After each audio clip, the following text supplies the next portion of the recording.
Voice of people দেখতে চোখ রাখুন প্রতি শুক্রবার রাত 8টায়। স্বাগতম সবাইকে, আপনাদের সাথে আছি আমি সাবিকুন নাহার সাদিয়া।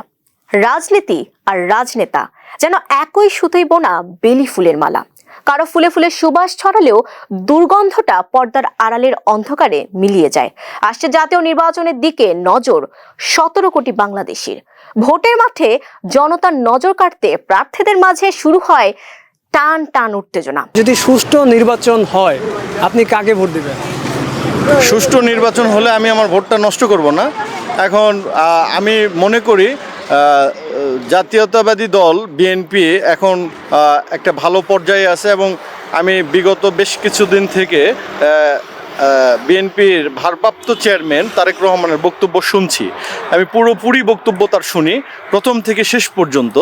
তো আমি তার বক্তব্য শুনে আমার মধ্যে যে ফিলটা হয়েছে যে তার সম্বন্ধে এদেশে যেরকম রটনা রটানো হয়েছিল বা গুজব রটানো হয়েছিল, নানান ধরনের কথা শুনছিলাম আমরা, তো আমি কোনো মিল পাই না। বরং আমার মনে হয় বর্তমানে তারেক রহমান খুব পরিপক্ক এবং দূরদর্শী এবং মানুষের পালসটা বুঝে।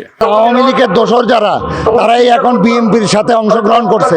বিএনপির সাথে অংশগ্রহণ করেই তারা এখন বিভিন্ন জায়গায় আমাদের বন্ধের উপরে, আমাদের ভাইদের উপরে, আমাদের নেতাকর্মীদের উপরে বিভিন্ন জায়গায় হামলা করতেছে।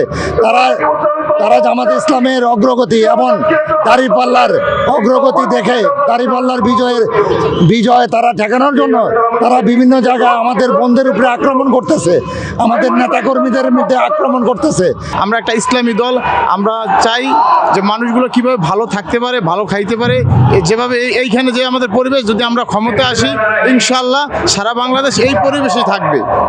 আর যে খাবারের বিষয়টা আছে যে আমাদের এখানে কোনো নাই, যদি কোনো ভাই খাবার না পায় তার জন্য তাও আলহামদুলিল্লাহ, পাইলো আলহামদুলিল্লাহ, তার জন্য কোনো কষ্ট নাই।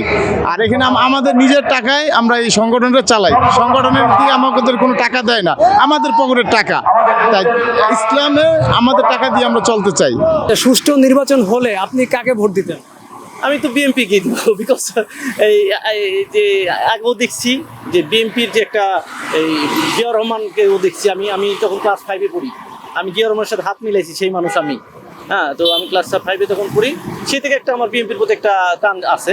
কিন্তু এখন যে পরিস্থিতি, কারণ বিএনপি এত খারাপ করে নেই, হয়তো বা জামাত কিছু সিট পাবে, আমার ওপিনিয়নটা এটা, জামাত কিছু সিট পাবে, আর জাতীয় পার্টি কিছু পাবে, আর এই নতুন যে সংগঠনটা করছে ওরা কিছু পাবে। সংখ্যাগরিষ্ঠতা আই থিঙ্ক বিএনপি, মানে সংখ্যাগরিষ্ঠতা বিএনপি পাবে। তাহলে দিন শেষে আমরা কি একটা সুন্দর বাংলাদেশ পেতে যাচ্ছি?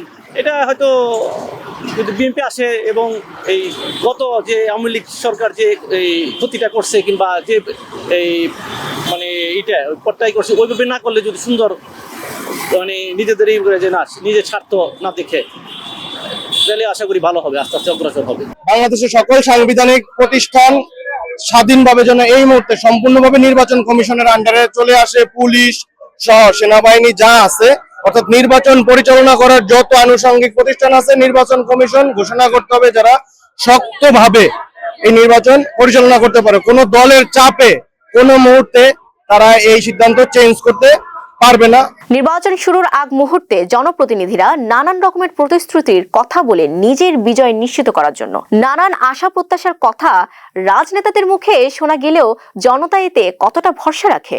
এবারে নির্বাচন কি সুষ্ঠুভাবে হবে? নাগরিক হিসাবে মানে আমরা প্রত্যাশা করতে পারি, হ্যাঁ প্রত্যাশা করতে পারি, কারণ এই যে অন্তর্বর্তীকালীন সরকার আসছে, এই সরকারের ওপর আমাদের সবারই আসলে অনেক বেশি প্রত্যাশা। সেই অনুযায়ী তারা আসলে সেই ইমপ্রুভমেন্টের সাথে আগাইতে পারে নাই, কিন্তু করছে, তাদের প্রতি আমাদের সমর্থন আছে। আমরা চাই যে অবশ্যই জনগণ যে ভোটাধিকারের যে ভোটাধিকার যে একটা মৌলিক অধিকার, এই মৌলিক অধিকারটা জনগণ ফিরে পাক, আমরাও প্রত্যাশা করি। আর বিগত এত বছরে আমি নিজেও আসলে আমার বয়স অলরেডি 28 হয়ে গেছে, আমি কখনো এখন পর্যন্ত জাতীয় নির্বাচনে ভোট দিই নাই, কারণ আমার ভোট দেওয়ার প্রয়োজনই পড়ে নাই। সো আমিও চাই যে আমার ভোটটা আসলে আমি দেই, নিজের মানে পছন্দ মতো দেই, এখানে যেন কেউ আমার ভোটটা আগে না দিয়ে দিক। নির্বাচনের সময় কি কোনো পক্ষপাতিত্বর আশঙ্কা দেখছেন? আমরা এরকম কিছু পরিলক্ষিত করছি। আমরা দেখতে পাচ্ছি যে একটি বিশেষ গোষ্ঠীকে আসলে একটি বিশেষ সুবিধা দেওয়ার জন্য চেষ্টা করা হচ্ছে। লেভেল প্লেইং ফিল্ড কি থাকবে নির্বাচনের সময়? আমরা লেভেল প্লেইং ফিল্ডের ব্যাপারে বরাবরই আশাবাদী ছিলাম, কিন্তু বর্তমান সময়ের কিছু কর্মকাণ্ডে আমরা কিছুটা উদ্বেগ প্রকাশ করছি। নির্বাচন কমিশনকে জানো না যে বাংলাদেশের সবচেয়ে বড় রাজনৈতিক দল, সবচেয়ে জনপ্রিয় দল হচ্ছে বিএনপি। তাদের প্রতীক এমন একটি জায়গায় আপনি দেখবেন যে মাঝখানে দেওয়া হয়েছে, যেমন বাজ করলেও কিন্তু সেই দানের শীষ প্রতীক সে বাজের মধ্যে পড়ে যাচ্ছে, মানে পুরো পরিকল্পিত এবং পরিকল্পিত ভাবেই কিন্তু সেই ষড়যন্ত্র হচ্ছে। হাটা কেন প্রয়োজন সেটা যদি বলি তাহলে প্রথমত বললাম যেন জুলাইয়ের এই ঘটনা আর না হয়, আর ফ্যাসিস্ট তৈরি হওয়ার পথটা যেন না হয়, সেইভাবে যেন ক্ষমতা এককেন্দ্রিক না হয়ে যায় এবং বিভিন্ন সাংবিধানিক যে পজিশনগুলো আছে সেইগুলো তৈরি করার যে গঠন প্রক্রিয়া পুরো জুলাই সনদে আছে, সেই সনদ বাস্তবায়নের জন্য ভোটটা প্রয়োজন। এবং এটা করলে যেটা হবে যে জনগণের ক্ষমতা জনগণের হাতে থাকবে, কেউ আমাদের উপরে আর লাঠি ঘোরাতে পারবে না। স্বৈরাচারের পতনের পর সাধারণ মানুষ যে নতুন বাংলাদেশের স্বপ্ন দেখছে তা কতটা বাস্তবে দেখা দিবে আগামী নবদিগন্তে। গোলামের খোলস থেকে বেরিয়ে সাধারণ মানুষ কি পারবে মুক্তির বাতাসে দীর্ঘ নিঃশ্বাস নিতে, নাকি আবারও মুখ চেপে ধরবে নব স্বৈরাচারের ক্ষমতার দাম্ভিকতা? সেই আতঙ্ক এখনো কি রয়েছে জনমনে? দর্শক, এবারের পর্ব থাকছে এই পর্যন্তই। দেখা হবে আগামী পর্বে নির্বাচনের নতুন কোনো বিশ্লেষণে। ভয়েস অফ পিপল দেখতে চোখ রাখুন প্রতি শুক্রবার রাত ৮টায়।